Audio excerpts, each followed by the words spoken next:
बिस्मिल्लाहिर्रहमानिर्रहीम। प्रोफेसर अज़ीज़ लगौरी। आज मेरी मेहमान शख्सियत हैं मोहतरम जनाब वली मोहम्मद ख़ान लोधी साहब।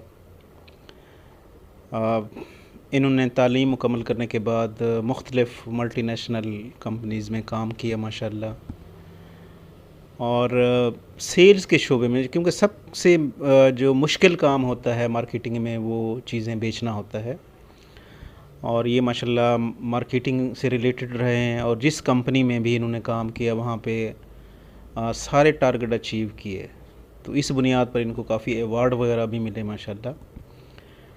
तो उसके बाद ये अब अपना बिज़नेस इन्होंने स्टार्ट किया हुआ है। कंपनीज़ को सर्व करने के बाद ये अब ऐसे समय लेके रिटायर हो गए। लेकिन ज़ाहिर है जो बंदा सारी ज़िंदगी काम करता रहा वो फिर आराम से घर में तो नहीं बैठ सकता। फिर इन्होंने अपना काम स्टार्ट किया अल्हम्दुलिल्लाह, और वो भी टॉप पे जा रहा है माशाल्लाह। तो मोहतरम वली मोहम्मद ख़ान साहब से मैं ये पूछूंगा अपनी कहानी, अपनी ज़बानी के तालीम कहाँ से हासिल की, उसके बाद कब कैरियर का आगाज़ किया माशाल्लाह, सर बताएंगे सर? अस्सलाम वालेकुम। वली मोहम्मद ख़ान लोधी नाम है सर मेरा। लोधी फैमिली से है। वालिद साहब स्कूल टीचर थे, प्राइमरी स्कूल टीचर थे स्कूल नंबर 3 में। वहीं से प्राइमरी स्कूल से 5th की, फिर हाई स्कूल नंबर 1 से जो है 85 में मैट्रिक किया हमने, और उसके बाद फिर मैं कॉमर्स कॉलेज में C.Com D.Com में आ गया था। मैं कौन सा सेशन था? मैं सर 86-87 में मैंने C.Com D.Com किया। अच्छा। और मेरे बड़े रिस्पेक्टेड टीचर जो हैं अहमद नवाज साहब, अली अहमद बापा साहब, अमीन साहब और ज़फ़र इकबाल साहब, बाद में हमें उन्होंने ज्वाइन कर लिया था। और उसके बाद फिर हमने B.Com में मेरा एडमिशन मुल्तान हो गया था। अच्छा। लेकिन यहाँ पे फर्स्ट बैच आ चुका था, तो कादरी साहब ने कहा कि जी आप जो DG खान के लोग हैं वापस DG खान आ जाएँ वो। अच्छा। तो मैं फिर आ गया था, पार्ट 1 तक मैं रहा हूँ यहाँ पे। आज़म साहब जो है हमें लीड कर रहे थे बेसिकली। बड़ा अच्छा टाइम गुजरा उस टाइम। लेकिन फिर मेरे दिमाग में ये था कि लाहौर की तालीम अच्छी है। अच्छा। तो फिर मैं लाहौर चला गया था पंजाब कॉलेज में। 1 साल यहाँ पढ़ा? 1 साल यहाँ पढ़ा मैंने। फिर बस वहाँ से मैंने B.Com किया, और फिर 93 के सेशन के बाद मैंने MBA किया। अच्छा, प्राइवेट वहाँ से जो है पाकिम से। तो MBA करने के बाद जॉब की तलाश शुरू हो गई थी, क्योंकि बिज़नेस के तो हालात नहीं थे। फादर टीचर हैं, तो बाकी हम 4 भाई हैं, 4 बहनें हैं। तो खैर जॉब स्टार्ट हो गई सिगरेट कंपनी में। तो 5-6 महीने सिगरेट कंपनी में रहा। तो मैं बड़ा डरता था बेवरेज में जाने से बेसिकली। अच्छा। लेकिन फिर आखिरकार थक हार के मुझे नौबहार गुजरांवाला के अंदर जॉब मिल गई थी। तो 1 साल जॉब की वहाँ, बहुत अच्छी जॉब की। तो मेरे पास आर्मी एरिया था सारा का सारा, लेकिन सैलरीज तो कम थी। 6,500 तनख्वाह से स्टार्ट किया था मैंने वहाँ से, लेकिन अथॉरिटी बहुत थी। आपके पास मार्केटिंग के पॉइंट ऑफ व्यू से कैबन्स देना, और सजावट के लिए चीज़ें, और दुकान के काउंटर्स बनाने, प्रीटी फ्रीजर्स। 1 साल हुआ था तो फिर शादी आ गई सर पर। अच्छा। तो मैं फिर बड़ा परेशान था बल्कि।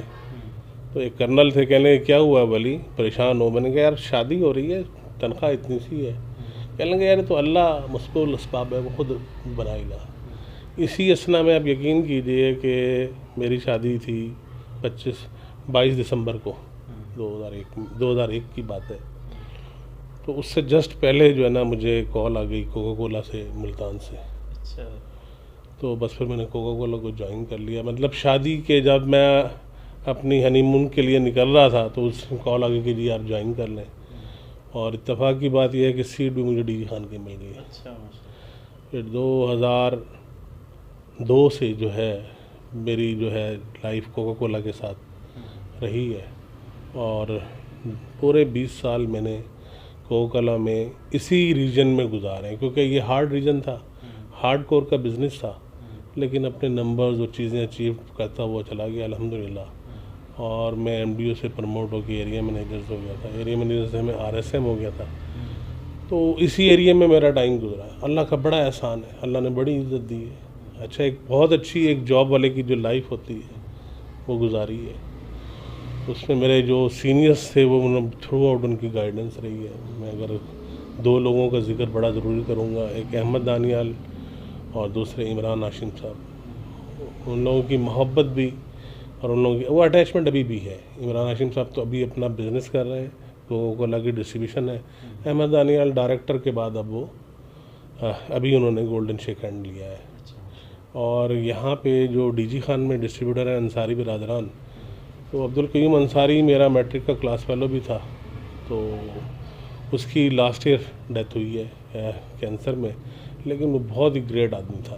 तो मेरा क्लास फेलो होने से उनके फिर हम 20 साल इकट्ठे हमने ज़िंदगी गुजारे हैं इसी बेवरेज में।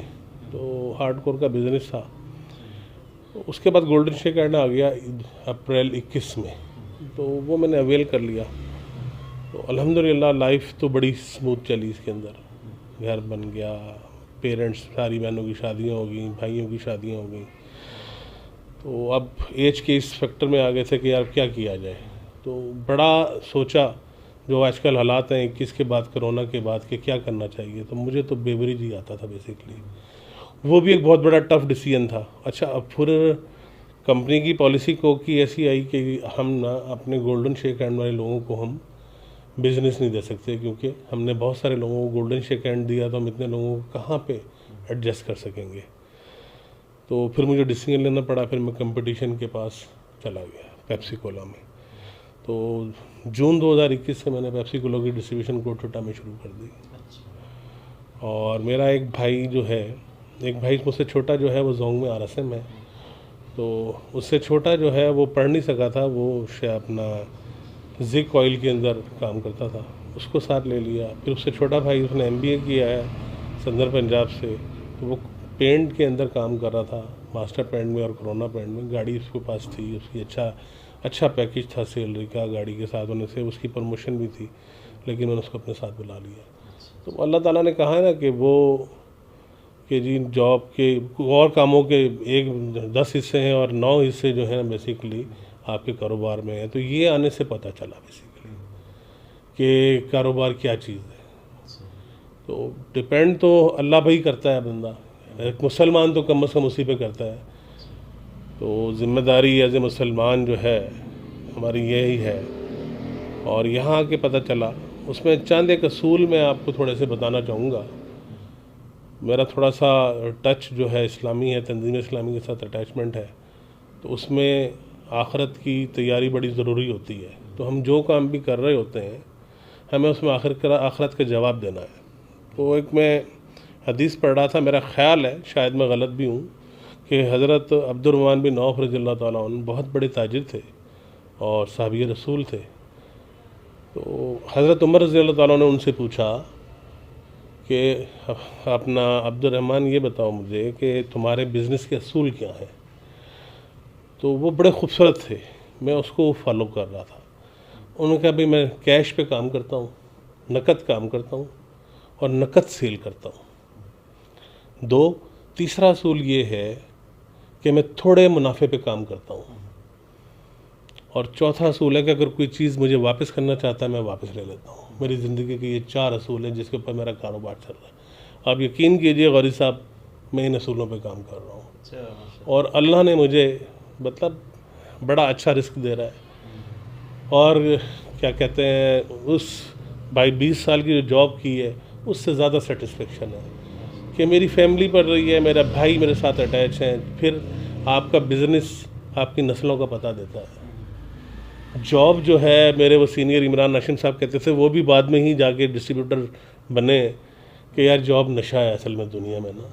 तो और इतना बड़ा नशा है कि अगर आप मल्टीनेशनल कंपनी में हैं तो उसके हवाले से आप दुनिया भी घूम लेते हैं, फैमिली को भी घुमा देते हैं, गाड़ियाँ भी आ जाती हैं, लेकिन उसके पीछे जो मेहनत है ना वो जान निकाल देती है। मंथली मैं गाड़ी ड्राइव करता था 5000 किलोमीटर तकरीबन। मतलब आप इसको देख लें एवरेज पर डे क्या पड़ती होगी। और उस पर फिर जवाब दे और फ़ोन्स कॉल्स और चीज़ें, तो अब जाके एहसास हुआ है। तो अल्हम्दुलिल्लाह ज़िंदगी बहुत अच्छी गुजर रही है और स्मूथ है। अल्लाह ताला हमें आखिरत की तैयारी करने की तवज्जो दे। आप कुछ क्वेश्चन करना चाहें तो। एक और बात मैं बता दूं कि मोहतरम वली मोहम्मद लोधी साहब जो है ना, ये मेरे एक क्लास फेलो हैं अमार फैसल, वो भी मार्केटिंग से रिलेटेड हैं, वो यूएई में होते हैं, उनके ये हम जुल्फ़ हैं माशाल्लाह, और वो भी माशाल्लाह बड़े टॉप पे जा रहे हैं वहाँ पे। अच्छा सर, एक क्वेश्चन है, जैसे आजकल एक ट्रेंड चला हुआ है कि ये अमेरिकन कंपनीज़ जो हैं, कोका कोला के बारे में था, पेप्सी कोला के बारे में था, तो आप पेप्सी कोला से रिलेटेड हैं सर, तो ये सर कन्फ्यूजन है, मतलब इसके बारे में थोड़ा सा बताएंगे सर? जी बिल्कुल, आजकल तो ये हॉट टॉपिक है और अक्सर लोग ये बात कहते हैं, लेकिन इशू ये है कि दो उलमा ने इसका बड़ा अच्छा, एक मौलाना तारिक मसूद ने भी दिया और एक दूसरे थे, कि आप सल्लम के दौर में आप सल्लम ने बाकायदा यहूदियों से कारोबार भी किया है। सबसे पहली बात तो ये है। दूसरी बात यह है कि हम जिस लेवल पे काम कर रहे हैं, मैं अगर आपको अपने छोटे से लेवल पे बात करूं तो मेरी फ्रेंचाइज़ मुल्तान की है। अच्छा, मुल्तान की फ्रेंचाइज़ में तकरीबन कोई 3 से 4 हज़ार या 5 हज़ार वर्कर काम कर रहा होगा पाकिस्तान का। अच्छा, अब फिर हर डिस्ट्रीब्यूटर अगर 200 डिस्ट्रीब्यूटर है तो 200 डिस्ट्रीब्यूटर के पास अप्रॉक्सीमेटली कोई 20 लोग उसके साथ अटैच होते हैं। 20 लोगों का मतलब है 20 ख़ानदान। तो ये काम ना हुकूमत के करने वाले हैं। अगर हम सब चीज़ें छोड़ के बैठ जाएं तो मेरे साथ तो लेबर भी है, मेरे पास कोई 20 मुलाजिम है, उनका ख़र्चा है, फिर मेरे पास डेली वेजेस के लोग आते हैं अनलोडिंग के लिए। आप इसको ऊपर लेवल तक लेते चले जाएं, इसका क्या अल्टरनेट है मतलब? तो इसको हम इस हवाले से देखें। और गवर्नमेंट, और फिर सबसे बड़ा बेनिफिट क्या है? क्या पाकिस्तान को रेवेन्यू नहीं मिल रहा? क्या पाकिस्तान को पैसे नहीं मिल रहे? अगर कंपनी अपना प्रोडक्ट बनाए और इनको बंद कर दे पाकिस्तान में, चाहे वो यूनिलीवर है, चाहे वो कोका कोला है, चाहे वो पेप्सी कोला है, तो सर हम ज़रूर उसका साथ देंगे। ज़ाहिरी बात है जब गवर्नमेंट करेगी। अब पर्सनली ये काम करना कि सिर्फ इस वजह से छोड़ दें कि इसराइल का, हाँ हम इसराइल की मदद तो कर सकते हैं और अल्हम्दुलिल्लाह वो कर रहे हैं। मतलब है इसराइल की नहीं, सॉरी मैं गलत कह गया हूँ, फ़लस्तीन के लोगों के लिए हम दुआएं भी कर रहे हैं और जो मदद हो सकती है वो कर भी रहे हैं अपने पास से, कि उनको फूड पहुँचाना है, उनको कुछ अगर हमारा जाने का हुआ तो फिर ये तो हम पे डिपेंड करता है कि हमारा ईमान कैसा है, क्या वे है एक आम मुसलमान के लिए। तो ये बड़ी तल्ख बातें हैं बेसिकली, इसको हमें सोच समझ के चीज़ों को करना चाहिए। अब जो लोग जो भी चीज़ इस्तेमाल कर रहे हैं वो कहाँ की है?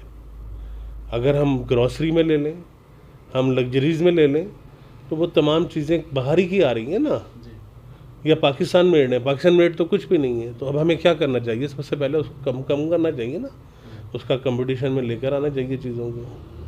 हम तो कुछ भी नहीं कर पा रहे। तो ये उलमा ने भी जवाब दिया है कि मौलाना तारिक मसूद का मैं नाम लूँगा और एक और कारी साहब थे, कि जी इसमें ऐसा कोई हर्ज वाली बात नहीं है बेसिकली। हाँ, हमें उनके लिए दुआएं भी करनी चाहिए। मैं तमाम लोगों से रिक्वेस्ट करूँगा कि फ़लस्तीन के लोगों के लिए अगर हम कुछ नहीं कर सकते, जो जिस लेवल पे दे सकता है, पाकिस्तान में बहुत सारी तंजीमें काम कर रही हैं जो उनके लिए चीज़ें लेकर जा रही हैं, तो प्लीज़ आप उनको ज्वाइन करें और उनके पास पैसा भेजें, जो जिस लेवल पे हो। मैं ये तो बात ही नहीं कहता हूँ किसी की। और अगर कुछ नहीं कर सकते तो दुआ तो करें, अल्लाह ताला से दुआ ज़रूर करें, बार बार दुआ करें, क्योंकि ये हमारे ईमान का हिस्सा है। मैं तो इससे ज़्यादा और कुछ नहीं कह सकता। जज़ाकल्लाह। अच्छा सर, कोई मैसेज मतलब न्यू जनरेशन के लिए, मतलब जिस तरह आजकल बड़े हालात इस तरह के हैं कि अक्सर पाकिस्तान छोड़ के जा रहे हैं, और वैसे मुझे आपकी ये बात बहुत अच्छी लगी कि नौकरियां तो हैं नहीं, तो अपना कारोबार है। जैसे माशाल्लाह आप अभी इन्वॉल्व हुए तो आपको अंदाज़ा हुआ है, तो कोई अच्छा सा मैसेज? मैं मैसेज यही कहूँगा कि जब अल्लाह ताला फरमा रहा है बेसिकली कि 9 हिस्से कारोबार में और 10 हिस्से जो हैं आपके दूसरे कामों में हैं, तो मेरी तमाम लोगों से रिक्वेस्ट यही है कि वो चाहे कोई भी छोटा सा काम करें, अल्लाह उसमें बरकत डालेगा। और हमारा यकीन है कि जो रिस्क आपका लिखा हुआ है वो आपको मिलेगा, चाहे आप जॉब में हो चाहे कारोबार में हो। तो कारोबार में अल्लाह ताला ने वैसे ही वसअत डाल दी है, चीज़ें डाल दी हैं। तो मैं तो सब लोगों से यही कहूँगा कि जो लोग फारिग हो रहे हैं, प्लीज़ मुल्क छोड़ के मत जाएं आप। मेरे ख़ुद अपने 2 भांजे, एक ने एमएससी किया इलेक्ट्रॉनिक्स में इंजीनियरिंग में, एक ने कंप्यूटर साइंस किया। वो भी इस चक्कर में है कि बाहर चले जाएं। मेरा भी दिल करता है कि मैं उनसे कहता हूँ यार बाहर चले जाओ, लेकिन यार अगर हम लोग यहाँ बैठ के अपना काम खुद करेंगे तो ज़्यादा बेहतर होगा, मेरा ख्याल है। तो यहाँ पे काम कोई भी हो छोटा नहीं होता, कोई छोटा काम नहीं होता। आप यकीन कीजिए, जो आदमी अपनी स्ट्रगल कर रहा है और स्ट्रगल लाइफ में, क्योंकि मैंने 20 साल जो जॉब कोका कोला में की है, बहुत स्ट्रगल की है, बड़ी हार्ड वर्किंग की है। अगर वही हार्ड वर्किंग मैं अपने काम के लिए करता तो मेरा ख्याल है आज बहुत प्लस होता। तो यही गुजारिश है कि जो नई जनरेशन है वो जितनी जल्दी आ जाएगी अपने बिज़नेस में वो ज़्यादा बेहतर होगा, मैं तो समझता हूँ। यही मेरा पैगाम है। अच्छा हाँ, इसके लिए एक और चीज़ है। इसके लिए एक चीज़ ये है कि आजकल के जो हालात और मीडिया चल रहा है, आप जिस मसलक से हों लेकिन अपने आप को मुसलमान समझें और दीन के साथ अटैच हो जाएं। कुरान शरीफ को नहीं छोड़िए। कुरान शरीफ आप जिस मसलक के हैं उसमें कादियानी शामिल ना हो, अल्लाह ना करे, लेकिन हमारे यहाँ जो पाकिस्तान के वो हैं जो दीन का हिस्सा हैं, आप जिसको पसंद करते हैं आप उसके साथ अटैच होकर कुरान शरीफ पढ़ना शुरू कर दें और अल्लाह से दुआ करें। कुरान शरीफ जब समझ आएगा जब आप उस पर अमल करना शुरू कर देंगे, जब आप पे भी वो हालात बीतना शुरू हो जाएंगे, आप यकीन कीजिए आपको सुकून ही सुकून आता चला जाएगा। आजमाइशें भी आपको जो है आसान लगेंगी, आपको मुश्किल नहीं होगी जितनी मुश्किल भी हालातों में। मैं जज़ाकल्लाह यही कहूँगा। सर बहुत बहुत शुक्रिया सर, आपकी बातें सुन के यकीन माने बहुत सारी गलत फहमियाँ तो दूर हो गई। दूसरा माशाल्लाह मज़हब से अटैचमेंट आपकी देख के बड़ा यानी रश्क आ रहा है, और अल्लाह ताला हमें भी तौफीक दे सर। सर बहुत बहुत शुक्रिया, thanks lot sir, thanks lot, bunch of thanks. Please subscribe my YouTube channel. Thanks a lot.